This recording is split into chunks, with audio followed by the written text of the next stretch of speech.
Bog svima, dragi svi, dobrodošli u Irena's Crow Cafe. Od ovog tjedna krećemo s vježbanjem padeža u hrvatskom jeziku.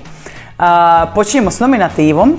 U svim primjerima, znači kroz sve padeže ću koristiti iste primjere. Koristit ću mobitel za muški rod, televizija za ženski rod i ogledalo za srednji rod.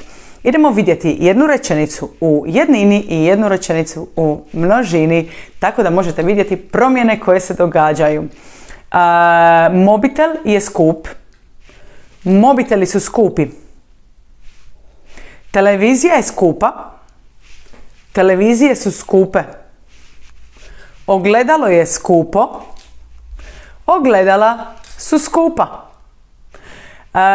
Više vježbi i plus objašnjenja su dostupna na mom Patreon profilu. Vježbajte s nama na Patreonu, pridružite se zajednici. Sljedeći tjedan stiže novi video i vidimo se uskoro. Ćao, čao!